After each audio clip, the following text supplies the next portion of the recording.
নমস্কার বন্ধুরা, শর্মিলাস কিচেনের একটি নতুন পর্বে একটি নতুন রেসিপির সাথে সবাইকে স্বাগত জানাচ্ছি।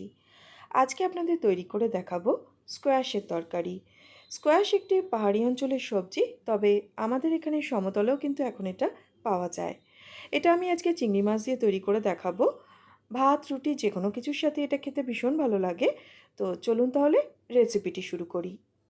প্রথমেই এখানে আমি দুটো স্কোয়াশ নিয়ে নিয়েছি।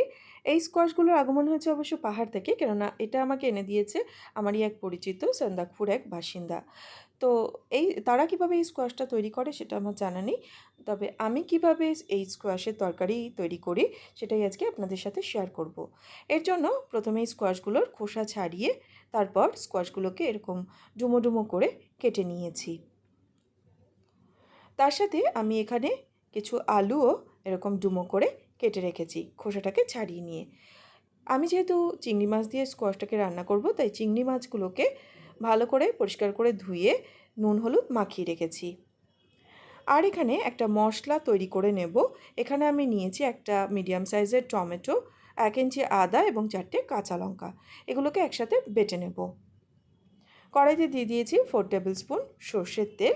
তেলটাকে ভালো করে গরম করে নিয়ে প্রথমেই নুন হলুদ মাখানো চিংড়ি মাছগুলোকে দিয়ে চিংড়ি মাছগুলোকে হালকা করে ভেজে তেল থেকে তুলে নিতে হবে।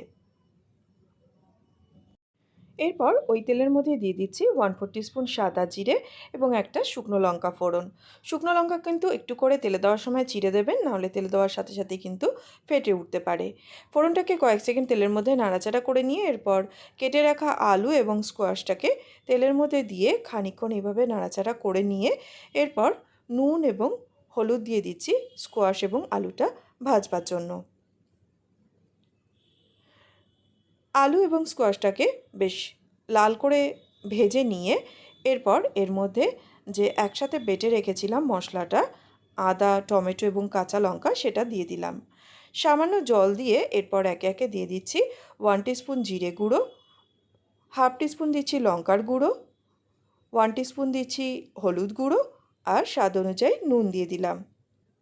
মিডিয়াম ফ্লেমে মশলাটাকে কষিয়ে নেব যতক্ষণ না মশলার কাঁচা গন্ধটা পুরোপুরি চলে যাচ্ছে।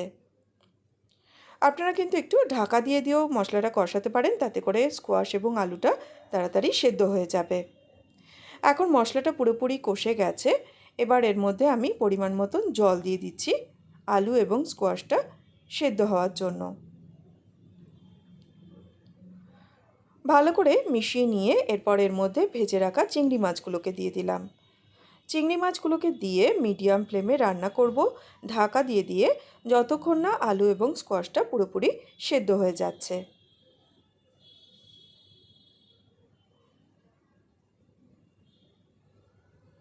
এখন স্কোয়াশ এবং আলু ভালো মতন সেদ্ধ হয়ে গেছে। এর মধ্যে এবার আমি দিয়ে দিচ্ছি 1/2 টিস্পুন চিনি আর দিয়ে দিচ্ছি 1/2 টিস্পুন ঘি। ভালো করে মিশিয়ে নিলেই কিন্তু স্কোয়াশের তরকারি একদমই তৈরি। আপনারা চিংড়ি মাছ ছাড়াও এটা রান্না করতে পারেন একই পদ্ধতিতে। ভাত, রুটি যে কোনো কিছুর সাথেই এটা ভীষণ ভালো লাগে খেতে। অবশ্যই এইভাবে একবার বাড়িতে বানান, আশা করছি আপনাদের ভীষণ ভালো লাগবে। আর রেসিপি ভালো লাগলে প্লিজ ভিডিওটিকে একটা লাইক ও শেয়ার করে আমার চ্যানেলটি সাবস্ক্রাইব করে নেওয়ার অনুরোধ রইল। পাশে থাকা বেল আইকনটি অবশ্যই প্রেস করে দেবেন, তাতে আমি নতুন কোনো ভিডিও আপলোড করলে তার নোটিফিকেশন আপনাদের কাছে পৌঁছে যাবে। আজ এখানেই শেষ করছি, ফিরে আসবো নতুন কোনো রেসিপি নিয়ে। সবাই খুব ভালো থাকবেন, সুস্থ থাকবেন।